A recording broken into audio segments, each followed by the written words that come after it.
Just talking about the Target data breach, just to go on a tangent before we get to Fari there. My wife actually got a note there from Walmart that her credit card was actually breached there just a couple of weeks ago at Walmart, and Ooh, that it was no way. compromised. So, not saying that that's going to be massive there, but that was in Canada, and Huh. her credit card got compromised there. Kneecap.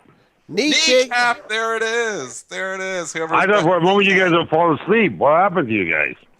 Murray, you know what time it is. We're running late. You know how many earnings reports we're trying to cover here, Fari? Cut us some slack. It is my fault, Murray. I mean, come on. You got to be short Apple. Apple. Come on. One trade is enough. Are you short Apple? I have, well, we took both sides, but the emphasis was on the short side. We had put spreads and call spreads, style? but the emphasis was on the put spread and bingo. So lotto style worked out? I'm saying? Was I'm it saying? lotto style? No. There was no room for lotto. No. I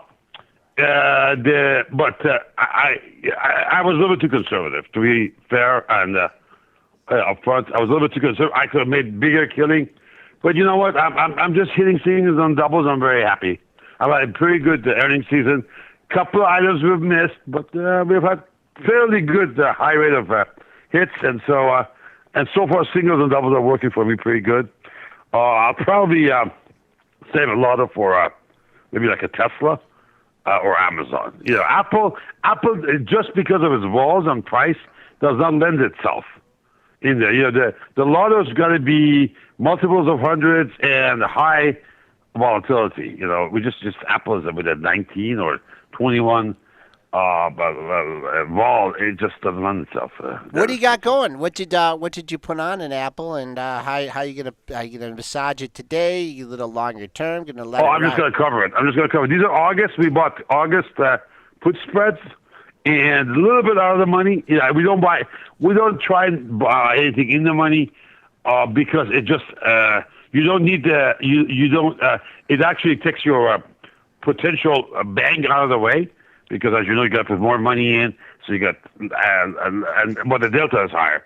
What I rather do is go into a smaller delta, let it run into it, so the delta explodes. Okay, and of course, being a put, as we go lower, the volatility is going to explode. That's going to help. Calls will go against the reverse of that.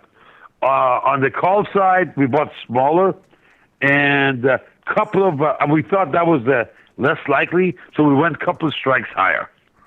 So I said, you know, if anything, if we were wrong and it goes the other side, you know, if Cook moves heavens and earth, maybe he'll get to the other side. We'll put a small amount and a little bit higher up, so it was a small money, and we lost it. Those were Septembers. I don't think we have time for it to come back. So that was it. We are okay on GoPro. We got problems on Microsoft. We got to repair Microsoft. Okay. Now, running into the earnings, we had Microsoft Play. And we covered at like 1 o'clock. And that was a very nice one. So happy with that. That was call spreads.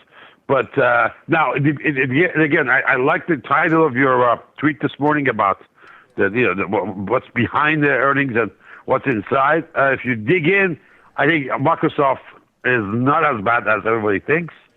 But then again, your average guy hasn't dug in yet. They will. And then when the price adjusts, they'll see. We may have to roll out a little bit. I think our set, I don't know if I sent it to you guys or not. I usually do, but it was really crazy yesterday here. And I've killed it on NQ. I mean, I had killed. The moment Apple sold in the morning, you can see the transcripts. We just short NQs. And you saw probably, I don't know what time it was. I was done for the day. And then the guys in the room, they made bets on that, saying Fari's done or not.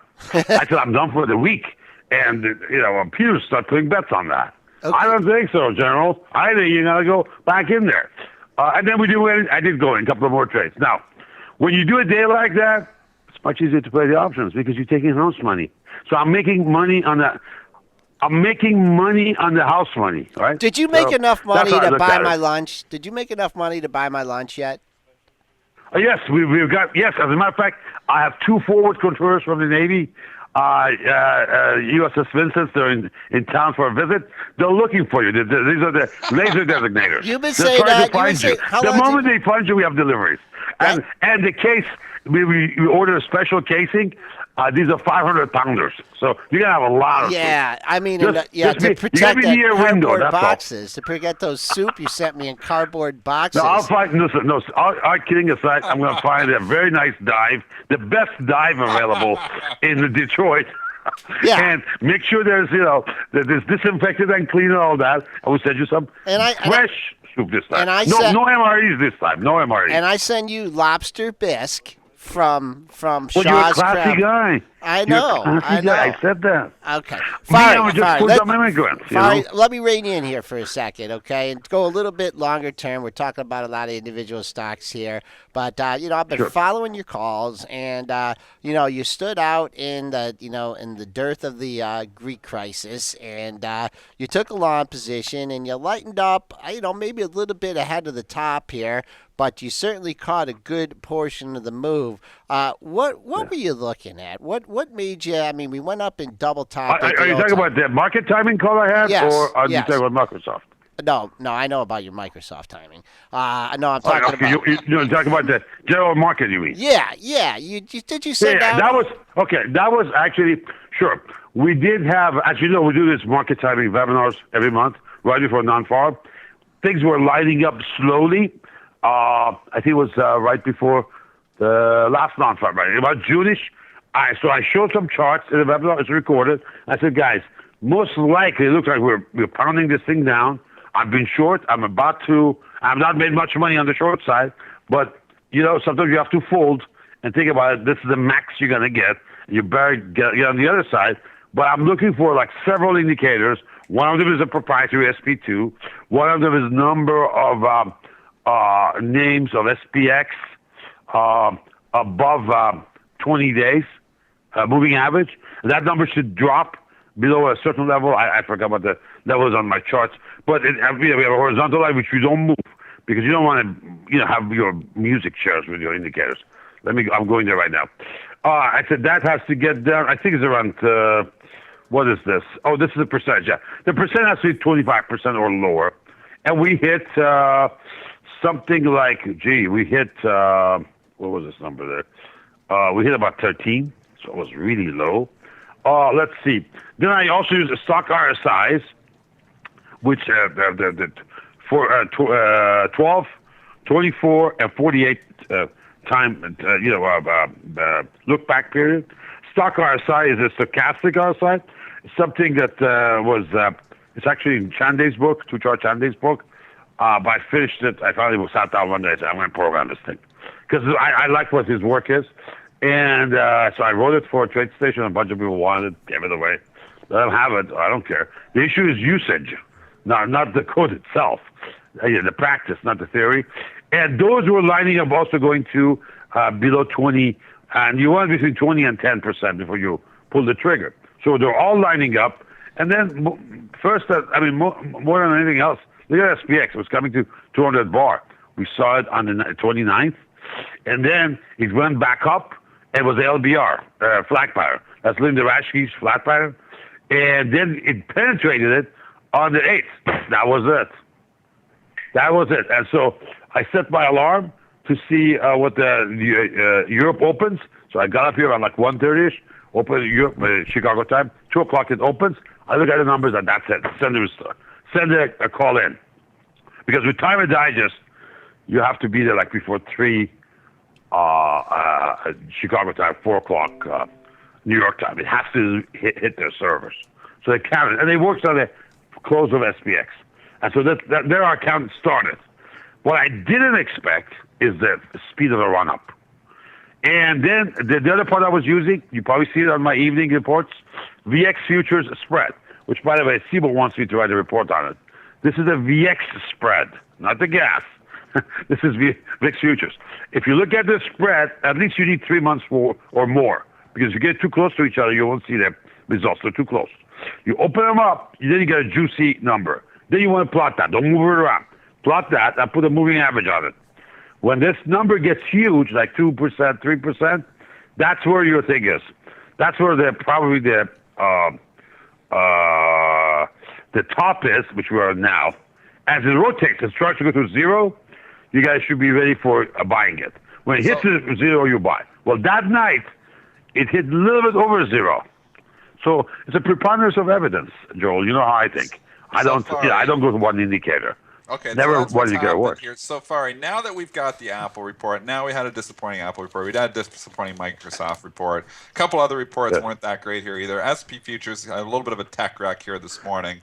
We've fallen off of those highs that we had there from just a couple days ago, and the old highs that we had from back in May. Where do we go from here? Does that resistance hold? We're rotating. We're rotating. I mean, and it was good for me to cover. Because then we covered, by the way. We covered like 5 days later. We covered, and that was a good thing. Because if you look at it, the last 3 days we haven't gone anywhere, and today we're tanking.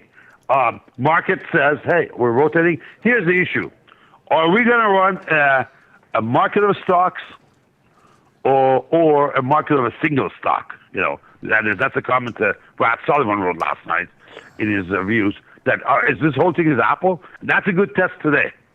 I submit to you, we're running a market of single stock. This thing is in everybody's, what do you call it? In everybody's, remember before, back in 705, you know, in like September of 12, you know, everybody owned it. That's one of those, yeah.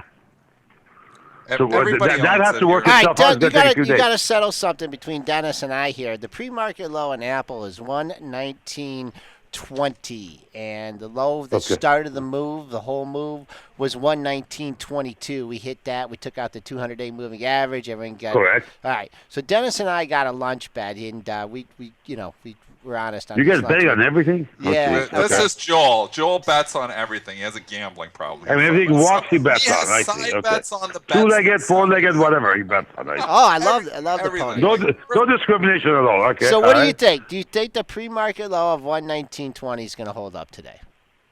I don't think so. I don't know about today, but I think 119 should be tested and broken. Okay. All right. Fari. Okay, so listen, this is a big myth. Our bet is only today. Your bet is only today. Okay, maybe. Listen, these again. I go back to somebody a little bit higher than me, like Brad Sullivan. 3-day rule. When you have a 3 sigma move, okay, and mind you, that's going to put it very close to 3 sigma when it comes down. You need 3 days to let it work itself out because you got sellers are sitting on the bid, keep on hitting it. When the market opens up, take a look at time and sales. You're gonna see they gotta be sitting on that bid and hitting it. It takes 3 days. And this was a big miss. Who wants to be a sucker to come on buy here? Even Murray wouldn't buy here. Yeah, and also, let's talk. Okay, so 3-day move here. This could follow suit in IBM then too, because IBM had the big miss yesterday, the big down move. We're seeing the second move down here today. IBM's down another $1.30, probably a little bit to do with Apple. Do you think I wouldn't touch? We have an IBM we have to fix. I wouldn't touch it until probably Friday. That's the 3 days out of the way. Yeah. All right, we've been on the line with Fari Hamzei. He's the founder of Hamzei Analytics. He joins us every Wednesday to give us his colorful and exciting views on the market. Fari, thanks a lot for coming on. As always, honor and pleasure, guys, to be with you, and thank you for having me. And I'm looking forward to my lunch. There you go. Just keep that little toy of yours called iPhone on. Okay. So my guys can find you. Okay. All right, Fari. Thanks a lot. Thanks, Fari.